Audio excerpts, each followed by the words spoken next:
Deep within the steaming jungles of forgotten lands, beneath the cobblestones of prosperous human cities, and coiled within the shadowed ruins of civilizations long fallen to dust, one of the most insidious threats to the civilized world waits with infinite patience. The Yuan-Ti represent something far more terrifying than mere monsters spawned from the outer darkness or aberrations born of chaotic magic. These serpentine beings embody a horror rooted in choice, in deliberate transformation, in the conscious rejection of humanity itself in pursuit of what they perceive as perfection. Their genius-level intellects, their utterly alien psychology, and their complete absence of empathy combine to create a threat that operates on timescales measured in generations rather than years. The most disturbing aspect of the Yuan-Ti lies not in their serpentine physiology or their command of dark magic, but in their origins. These creatures descend from humans who willingly corrupted their own bloodlines, who deliberately mingled their genetics with ancient serpents and sauroid races under the guidance of their sleeping god Mershalk. This was not a curse imposed upon them by vengeful deities or a plague unleashed by careless wizards. This was ambition. This was the calculated decision of ancient humans who looked upon their own mortality, their own limitations, and chose to transcend them by embracing something cold, scaled, and utterly inhuman. The Yuan-Ti are what happens when a civilization decides that power matters more than compassion, that superiority justifies any sacrifice, that the end of perfection validates any means of achieving it. This deliberate origin creates a unique threat that other monstrous races cannot replicate. Orcs may raid and pillage with savage fury. Mind flayers may consume and dominate with alien hunger. Demons may corrupt and destroy with chaotic malevolence. But the Yuan-Ti understand human civilization from the inside because they were once human themselves. They possess an innate comprehension of human psychology, human social structures, human weaknesses and vulnerabilities that no outsider could ever fully grasp. They speak the common tongue as naturally as their own sibilant language. They understand the mechanisms of human government, human religion, human commerce, and diplomacy. This makes them uniquely positioned to infiltrate, manipulate, and ultimately dominate the societies of the very species from which they descended. The serpent folk maintain a rigid biological hierarchy where one's place in society is determined not by accomplishment or merit, but by the visible manifestation of serpentine traits upon one's body. At the apex rule the abominations, creatures so transformed that almost no trace of humanity remains visible in their massive, serpentine forms. In the middle tier serve the half-bloods, horrific hybrids whose bodies display chaos itself, mixing human and snake features in disturbing configurations. At the lowest tier of true Yuan-Ti operate the purebloods, who appear almost entirely human save for subtle tells that the observant might notice. Beyond even these castes exist the created servitors, the tainted ones and broodguards, former humans transformed through dark rituals into loyal tools of Yuan-Ti ambition. Understanding the Yuan-Ti requires examining not just their biology or their magic, but their patient, multi-generational approach to conquest. These are not creatures who mount armies and march openly against their enemies. They are infiltrators who place a single pureblood spy in a merchant house and wait 20 years for that spy to rise through the ranks. They are poisoners who contaminate not wells but bloodlines, transforming humans into tainted ones who never realize they have become pawns. They are architects who build their temple cities directly beneath human settlements, coiling unseen in the darkness while their victims sleep overhead, oblivious to the scaled forms writhing just below. The Yuan-Ti play a game of chess where the board is the world itself, and the game has been in progress for thousands of years. The biological diversity within Yuan-Ti society reveals the full scope of their transformation from humanity into something altogether alien. Each caste represents a different stage in the shedding of human weakness, with status directly correlated to the degree of serpentine manifestation. This creates a society where physical form serves as both identification and rank, where one can determine a Yuan-Ti's place in the hierarchy simply by observing how much of the human has been left behind. The abominations stand as the ultimate achievement of Yuan-Ti transformation, the living embodiment of their racial ideal. These massive creatures tower over lesser beings, their forms dominated by thick, muscular serpentine bodies covered in lustrous scales. Some abominations retain vestigial humanoid arms, using them to manipulate tools and weapons with terrible precision. Others possess multiple serpentine heads sprouting from their bodies, each capable of independent thought and action. To witness an abomination is to see something that has transcended humanity so completely that only the intelligence remains as evidence of human ancestry. These beings serve as high priests in the temples of Mershalk, leading the bloody sacrificial rituals that sustain Yuan-Ti religion. They rule as absolute monarchs over their communities, their word carrying the weight of divine mandate. Critically, abominations understand that their monstrous appearance makes them unsuitable for direct interaction with human societies. Despite their towering intellects and overwhelming power, they recognize the value of subtlety. When diplomatic contact with human nations becomes necessary, abominations remain hidden in their temple sanctums, using proxies and intermediaries to conduct negotiations. They pretend to be human rulers, operating through representatives, maintaining the fiction that reasonable humans sit at the head of Yuan-Ti organizations. This patience, this willingness to remain unseen despite their status as supreme beings within their own society, demonstrates the long-term thinking that makes the Yuan-Ti so dangerous. An abomination will wait decades in darkness if doing so advances the grand design. The Half-Bloods occupy the crucial middle tier, serving as warriors, enforcers, and field commanders. Their physiology displays the nightmarish transitional state between human and serpent, with bodies that mix features from both ancestries in configurations that defy natural law. A half-blood might possess the head of a venomous cobra, complete with spreading hood and hypnotic gaze, mounted atop an otherwise humanoid torso. Another might retain a human head but sport arms that end not in hands but in serpentine maws, capable of independent biting attacks, effectively giving the creature 3 heads. Still others forego legs entirely, their lower bodies replaced by powerful snake tails that grant impressive speed on the ground, effortless swimming capability, and the devastating constriction attacks that make serpents such efficient predators. Half-bloods excel in combat situations, utilizing their hybrid physiology to devastating effect. Their innate chameleon power allows them to blend seamlessly into their surroundings, making them nearly invisible in the jungle ruins and shadowed dungeons they call home. They soften enemy forces with psionic abilities before wading into melee range, where their multiple natural weapons and constriction abilities make them formidable opponents. Many half-bloods also possess the terrifying ability to exude highly corrosive acid from their bodies, a psionic power that allows them to deal catastrophic damage to anyone unfortunate enough to be caught in their grasp. The acid melts flesh and corrodes armor with equal efficiency, yet the half-blood remains completely immune to its effects.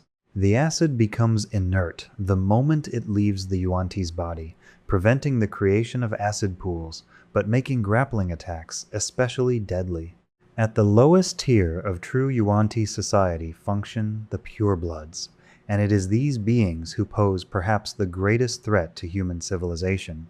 A pureblood appears almost entirely human at casual glance, capable of walking through crowded marketplaces and royal courts without raising suspicion.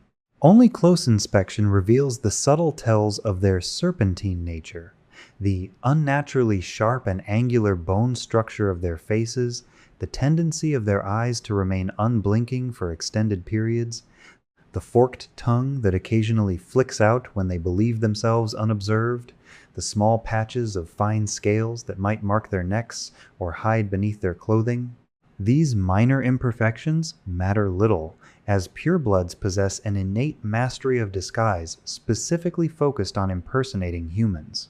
They instinctively understand human mannerisms, speech patterns, and social cues, allowing them to pass as unremarkable members of whatever society they infiltrate. Purebloods serve as the eyes, ears, and hidden daggers of Yuan-Ti ambitions in human lands. They operate as spies embedded in merchant guilds, as assassins lurking in noble households, as advisors whispering poison into the ears of human rulers. A pureblood might spend years establishing a cover identity, building genuine relationships, and a verifiable history before ever acting on behalf of their true masters. They marry humans, producing children who may or may not carry serpentine traits. They accumulate wealth and influence through legitimate means, creating resources that other Yuan-Ti can exploit. Despite their status as the lowest caste, purebloods take immense pride in their role. They view themselves as vastly more intelligent than the humans they mimic, seeing their espionage work as a grand game where they prove their superiority daily by fooling the supposedly civilized races. The satisfaction they derive from this deception makes them exceptionally dedicated to their missions, willing to maintain deep cover for decades if doing so serves Yuan-Ti interests. The Yuan-Ti do not limit themselves to their own reproduction, instead actively expanding their influence through the corruption of other races. Through dark rituals involving the mingling of serpentine and human blood, they transform captives into servitors who are neither fully human nor truly Yuan-Ti. These created beings serve specialized functions within Yuan-Ti society, filling roles that pure Yuan-Ti might not efficiently occupy. The process of creating these servitors demonstrates both the Yuan-Ti's magical sophistication and their complete disregard for the autonomy and humanity of other beings. When the transformation ritual succeeds, the result is a tainted one, perhaps the most insidious creation in the Yuan-Ti arsenal. Tainted ones retain their original appearance completely, showing no outward physical signs of their corruption. A tainted human appears human in every measurable way. A tainted elf displays all the characteristics of their elven heritage. A tainted dwarf could pass inspection by their own clan members. This perfect physical mimicry makes tainted ones nearly impossible to identify through conventional means. They can infiltrate organizations and communities where even a perfectly disguised pureblood might face scrutiny, operating in places where paranoid rulers have implemented magical wards to detect shape-changers or illusions. The taint operates below such detection, a fundamental alteration of loyalty and psychology rather than body. However, the transformation does alter the victim in subtle ways that the truly observant might notice. Tainted ones develop unconscious habits that echo serpentine behavior. They frequently lick their lips, the gesture serving no practical purpose, but occurring with noticeable regularity. When speaking, they draw out their sibilants, adding a slight hissing quality to words containing S or Z sounds. Many tainted ones develop an inexplicable affinity for keeping large serpents as pets, surrounding themselves with pythons, boas, and other constrictor species that they treat with suspicious reverence. These behavioral markers mean little to most observers, dismissed as personal quirks or eccentricities, but they serve as recognition signals for other Yuan-Ti agents operating in the same area. Tainted ones function as sleeper agents, living apparently normal lives while reporting information back to their Yuan-Ti masters and subtly advancing serpent folk interests. A tainted merchant might provide intelligence about trade routes and commercial vulnerabilities. A tainted guard captain could ensure that specific patrols never venture into areas where Yuan-Ti operate. A tainted priest might slowly introduce serpent imagery into their temple's iconography, preparing the psychological groundwork for eventual Yuan-Ti revelation. The genius of tainted ones lies in their patience and subtlety. They rarely take dramatic actions that might expose them, instead making small adjustments, tiny decisions that cumulatively shift the trajectory of human society toward Yuan-Ti objectives. A tainted council member votes against increased sewer patrols. A tainted judge dismisses charges against a merchant who unknowingly employs Yuan-Ti purebloods. A tainted scholar translates an ancient text in a way that makes Yuan-Ti seem less threatening than they actually are. Each action appears minor and justifiable in isolation, but the cumulative effect across multiple tainted ones creates systematic vulnerabilities that Yuan-Ti can exploit. When the transformation ritual fails, the result is far more visible and far more tragic. Brood guards, also called Histaki, represent the price of failed corruption. These wretched creatures retain no trace of their former personalities, their minds shattered by the ritual and reduced to animal-level intelligence, their bodies transform into something horrible to behold. They lose all body hair, their skin becoming leathery and taking on a sickly gray or yellow-green hue. Their flesh appears emaciated, stretched tight over bone with little muscle mass visible. Their eyes become bloodshot and heavy-lidded, giving them a constantly exhausted appearance. A forked tongue darts repeatedly from their mouths as they taste the air like serpents. Perhaps most disturbing, they emit a faint but persistent odor of rotting meat, making them impossible to disguise or deploy in situations requiring subtlety. Broodguards serve as expendable shock troops and sentries for Yuan-Ti installations. They guard brood chambers where Yuan-Ti eggs incubate, standing watch for days without rest or complaint. They form the front lines when Yuan-Ti forces engage in open combat, absorbing the initial attacks while more valuable castes prepare devastating counterstrikes. They patrol the outermost regions of Yuan-Ti dungeons, serving as an early warning system and speed bump for would-be invaders. The Yuan-Ti feel no guilt about spending Broodguard lives freely, viewing these failed transformations as useful tools rather than tragic victims. A Broodguard that dies defending a Yuan-Ti position has fulfilled its purpose. A Broodguard that survives has simply not yet fulfilled its purpose. This cold calculation extends to all aspects of how Yuan-Ti deploy their servitors, treating living beings as chess pieces whose value lies solely in their utility. In certain regions, the integration of Yuan-Ti and human societies has progressed beyond simple infiltration into something more openly hybrid.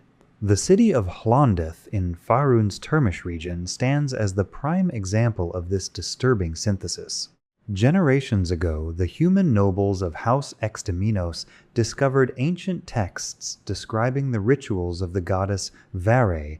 Rather than recoiling from this dark knowledge, they sought out the Sessehen tribe of Yuan-Ti from the Black Jungles, initiating contact and eventually engaging in interbreeding and blood rituals that fundamentally transformed both groups. Over decades of this corruption, House Extaminos became indistinguishable from the Yuan-Ti tribe they had welcomed, resulting in a Yuan-Ti half-blood named Dediana Extaminos openly ruling the city. To bridge the gap between their serpentine leadership and a human population understandably uncomfortable with snake-headed rulers, the Yuan-Ti of Hlondith created an entirely new race through magical breeding programs. The Extaminars represent a purpose-built intermediary designed to serve as the public face of House Extaminos while maintaining absolute loyalty to their Yuan-Ti creators. Extaminars hatch from watermelon-sized eggs laid in clutches, allowing House Extaminos to rapidly produce dozens of servants when needed. In their larval stage, Extaminars appear as bizarre, armless creatures with scaled skin and undefined facial features, more serpent than humanoid. As they mature, they develop into humanoid forms with pale skin tinged yellow or green, often marked by clusters of brown spots near the neck and lower back. They habitually grow their hair long, using natural secretions from specialized scalp glands to slick it back against their skulls. Extaminars function as fanatics, viewing Yuan-Ti as superior beings worthy of absolute devotion and worshipping the goddess Vare with unsettling fervor. They operate in independent cells throughout Hlondith and beyond, establishing hidden lairs in sewer systems, damp river caves, and deep basements beneath urban buildings. Within these layers, they conduct interrogations and flesh-grafting experiments, seeking to advance the power and influence of House Exterminos through both espionage and dark magic. They mock their bound captives while performing gruesome procedures, displaying the casual cruelty that makes them perfect servants of Yuan-Ti ambitions. Before departing on missions to distant lands, Exterminars receive blessings in blood rituals conducted at Hollandith's Cathedral of Emerald Scales, a structure dedicated to Varai that represents both the grandeur and horror of Yuan-Ti religion. The Yuan-Ti approach to conflict reflects their alien psychology and multi-generational thinking. They view combat not as a test of courage or skill, but as a chess match where superior planning should determine the outcome before the first blow is struck. Honor means nothing to the serpent folk. Fair fights are for fools. The only measure of success is victory, achieved through whatever means prove most efficient. This philosophy manifests in combat tactics that civilized races often find shocking in their ruthless pragmatism. Yuan-Ti forces never engage in direct confrontation when ambush remains possible. They study their enemies extensively, learning patrol patterns, identifying vulnerabilities, and preparing elaborate traps. When they finally strike, they do so from positions of overwhelming advantage, using terrain, darkness, and surprise to negate enemy strengths. Ranged attacks open engagements whenever possible, with Yuan-Ti archers and spellcasters softening targets before melee combatants close. In mixed groups containing multiple castes, commanders ruthlessly sacrifice lower-ranking members to protect more valuable individuals. Purebloods and Broodguards receive orders to advance into danger, while Half-Bloods maneuver for superior position and Abominations prepare devastating magical attacks. The disposable troops understand this is their role and accept it without question, their own indoctrination into Yuan-Ti philosophy making them willing participants in their own sacrifice. All Yuan-Ti possess certain innate psionic abilities that support their tactical approach. Every member of the race can detect poison at will, a power that makes them nearly impossible to assassinate through toxins and allows them to identify poisoned enemies or contaminated resources. Purebloods and Half-Bloods command an impressive suite of spell-like abilities usable multiple times per day.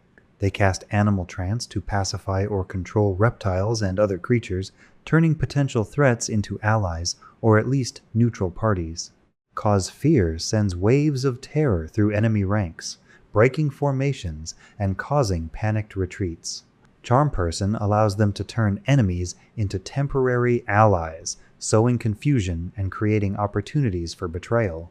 Darkness shrouds areas in supernatural shadow, negating enemy vision advantages and creating ideal conditions for Yuan-Ti ambushes.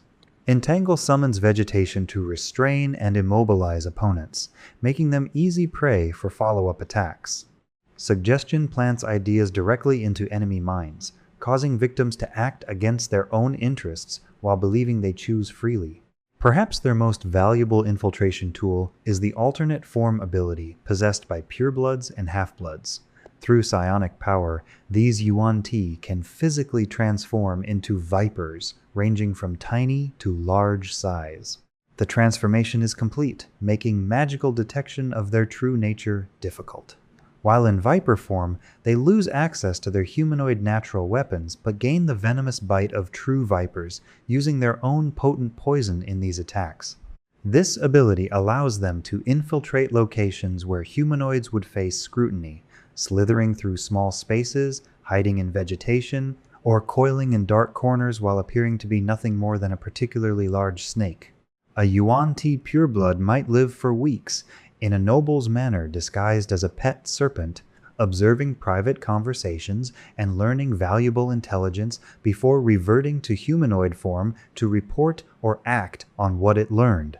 The acidic touch possessed by many Half-Bloods represents one of their most lethal combat abilities. Through conscious effort, a Half-Blood can exude highly corrosive acid from any part of its body. This acid deals devastating damage to anything it contacts, capable of melting flesh, corroding metal armor, and eating through leather and cloth. When a Half-Blood strikes with natural weapons while exuding acid, The attack deals both physical trauma and chemical burning simultaneously. The true horror emerges when a half-blood successfully grapples an opponent. While holding a victim in constriction or pin, the half-blood can exude acid continuously, melting the trapped target while they struggle futilely to escape. The acid affects only what it directly touches and becomes inert the moment it leaves the Yuan-Ti's body, preventing environmental hazards but making close combat encounters with half-bloods terrifying propositions. The half-blood itself suffers no harm from its own acid, able to coat itself completely without injury. Yuan-Ti spellcasters add arcane and divine magic to this already formidable arsenal. Many abominations train as clerics of Mershalk or other serpent deities, wielding divine magic with the authority of high priests. They command spells that bolster their allies, curse their enemies, and call upon direct divine intervention in critical moments. Yuan-Ti wizards and sorcerers pursue arcane studies with the same patient dedication they apply to all endeavors, accumulating spell knowledge over decades or centuries. They favor enchantment magic for its control applications, illusion magic for its deception utility, and necromancy for its ability to create additional disposable troops from fallen enemies. Yuan-Ti artificers craft magic items specifically designed to support their tactical preferences, creating amulets that enhance poison resistance, weapons coated in perpetual venom, and armor that grants bonuses to stealth and infiltration. The architectural environments Yuan-Ti create support their combat philosophy perfectly. Their dungeons and temple complexes feature numerous secret passages connecting chambers, allowing defenders to appear unexpectedly behind invaders or vanish when confronted with superior force. Murder holes and arrow slits provide protected positions for ranged attacks. Trapped corridors funnel enemies into kill zones where Yuan-Ti can focus fire. The smooth curves and ramps that replace stairs suit serpentine movement while potentially disadvantaging humanoids used to climbing steps. Even the aesthetic choices serve tactical purposes, with rippling scale patterns carved into walls creating visual confusion and the prominent serpent motifs potentially triggering ophidiophobia in invaders. Yuan-Ti designed their strongholds as three-dimensional death traps, where every corridor, every chamber, every architectural feature contributes to defender advantage and invader vulnerability. Yuan-Ti religious practices and architectural preferences reveal much about their psychological makeup and societal values. The serpent folk are genuinely devout, not merely paying lip service to distant deities, but conducting daily worship that places religion at the center of their civilization. Every Yuan-Ti community, whether a hidden jungle temple or a secret underground complex, organizes itself around a central religious structure where bloody sacrificial rituals occur with disturbing regularity. They hold all reptiles in the highest esteem, viewing cold-blooded creatures as inherently superior to mammals and considering serpents the most perfect form of life. Yuan-Ti architecture reflects their biology and psychology in every detail. They despise straight lines and hard angles, viewing such geometry as unnatural and aesthetically offensive. Their buildings feature sweeping curves, circular chambers, and organic flowing spaces that mirror the sinuous movement of serpents. In their dungeons and temples, ramps and smooth poles replace stairs entirely, creating environments that favor serpentine movement over humanoid bipedal locomotion. The construction quality is impeccable, featuring stonework of exceptional precision and durability, but the aesthetic remains cold and passionless despite its technical excellence. Carved details feature fanged jaws, sinuous serpentine bodies coiling around pillars and door frames, and scaled surfaces that seem to ripple subtly in torchlight, creating an atmosphere designed to unnerve intruders while feeling natural to Yuan-Ti inhabitants. These complexes function as elaborate three-dimensional mazes of cunning construction. Secret passages crisscross between chambers, many connecting directly to surface exits that provide inconspicuous escape routes for spies returning from missions. In cities, A Yuan-Ti dungeon might exist directly beneath unsuspecting citizens, hidden behind the false front of a charitable organization or benevolent merchant house. Cultists maintain hidden caches throughout these complexes, concealing magic items, rare poisons, and bribe money beneath floorboards or inside hollow pillars. To deter thieves who might discover these caches, Yuan-Ti typically leave a venomous snake coiled among the valuables, ensuring that greed meets an appropriately serpentine fate. The most feared location within any Yuan-Ti complex is the Transformation Chamber, a room that reeks of sorcery and poison, where the walls seem to absorb the screams of victims subjected to the dark rituals that corrupt them into tainted ones and brood guards. These chambers feature restraining apparatus designed to hold victims immobile during the lengthy transformation process, with channels cut into the floor to drain blood and other fluids produced during the procedure. Magical circles inscribed into the stone floor focus and direct the energies required for the transformation, while shelves hold jars containing preserved serpent organs, vials of concentrated venom, and other reagents necessary for the rituals. Yuan-Ti view these chambers with reverence rather than horror, seeing them as the birthplace of loyal servitors and the means by which the serpent folk expand their influence beyond the limitations of natural reproduction.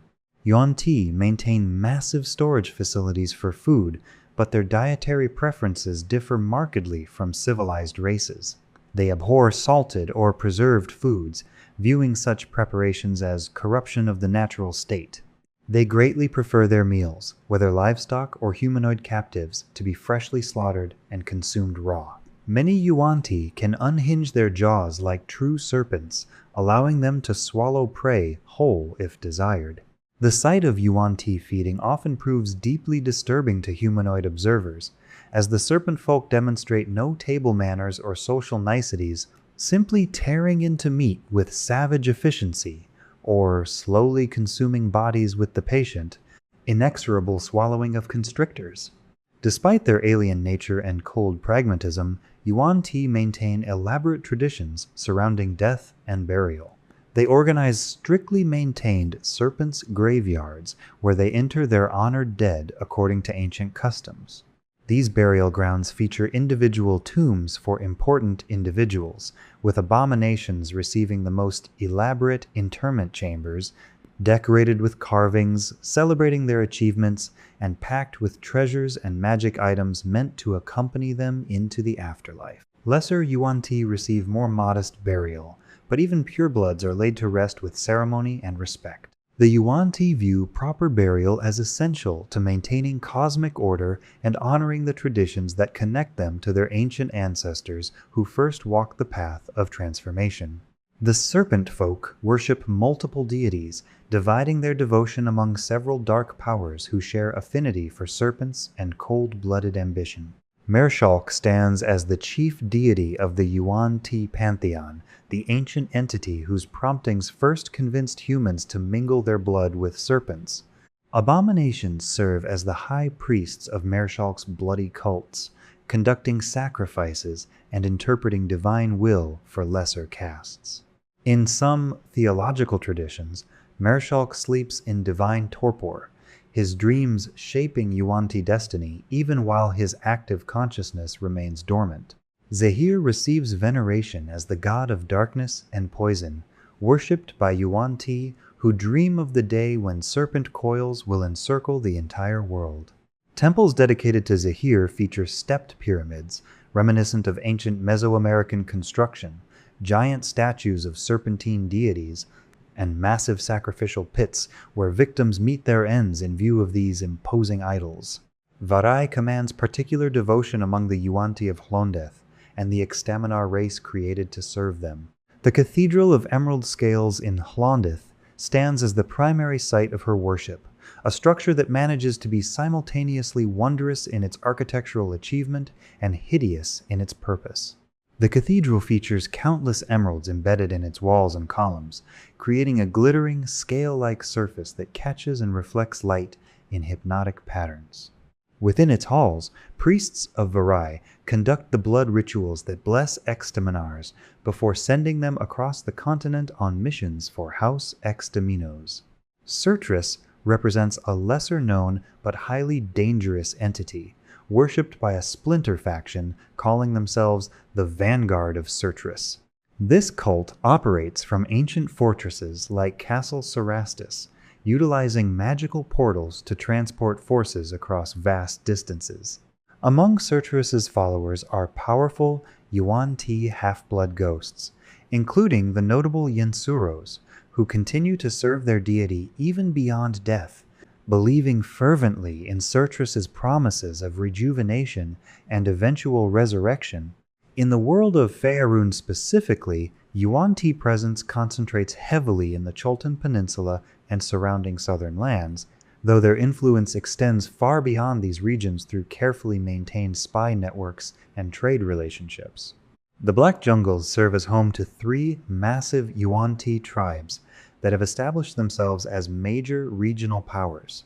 These tribes maintain a highly lucrative and deeply corrupt alliance with the Rundine Merchant Consortium, a human trading organization willing to overlook the evil nature of their partners in exchange for access to rare goods.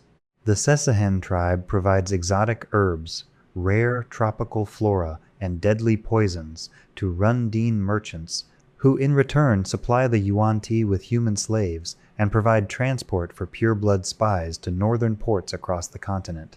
This arrangement benefits both parties financially while creating a pipeline that spreads Yuan-Ti corruption throughout civilized lands. The Black Jungles contain numerous connections to the Underdark, and secret temples hidden beneath the jungle canopy house permanent magical portals connecting to Yuan-Ti settlements in the Vilhan Reach and other distant regions.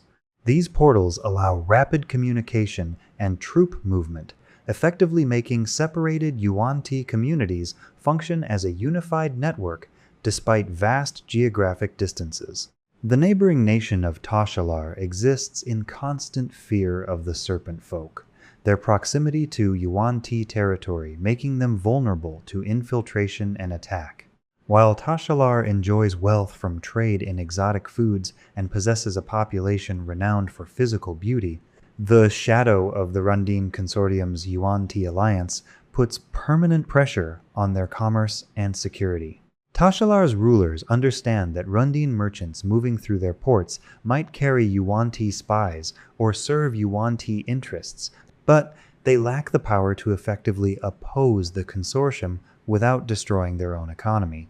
The patient, multi-generational nature of Yuan-Ti planning means that their presence in a region might not become apparent for decades after their initial infiltration. A single pureblood arrives in a city, establishes a cover identity, and begins the slow work of building influence. That pureblood recruits human cultists and creates tainted ones, expanding the network while maintaining absolute secrecy. Decades pass before the cell begins taking significant actions, and by that point, the corruption has spread so deeply into the city's social fabric that rooting it out would require tearing apart entire institutions. This patience, more than any magical ability or combat prowess, makes the Yuan-Ti such an existential threat to civilized races. They think in terms of centuries where humans think in terms of years, willing to sacrifice short-term opportunities for long-term positioning.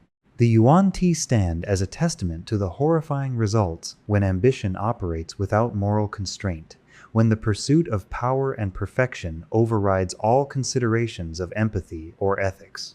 By choosing to shed their humanity to embrace the cold perfection of the serpent, ancient humans created a legacy that threatens their descendants thousands of years later. The Yuan-Ti play a game where patience serves as their greatest weapon, where every defeat merely represents a temporary setback in plans spanning generations, where victory is inevitable because they have already committed eternity to its pursuit. In the shadows of their curved corridors and hidden transformation chambers, in the councils where disguised purebloods whisper poisoned advice, in the distant temples where abominations conduct bloody rites to sleeping gods, the serpent folk advance their grand design. Patient, venomous, and utterly devoid of mercy, they coil unseen around civilizations that do not yet realize they have already been caught. The only question is how long until the serpent strikes and whether that strike can be survived.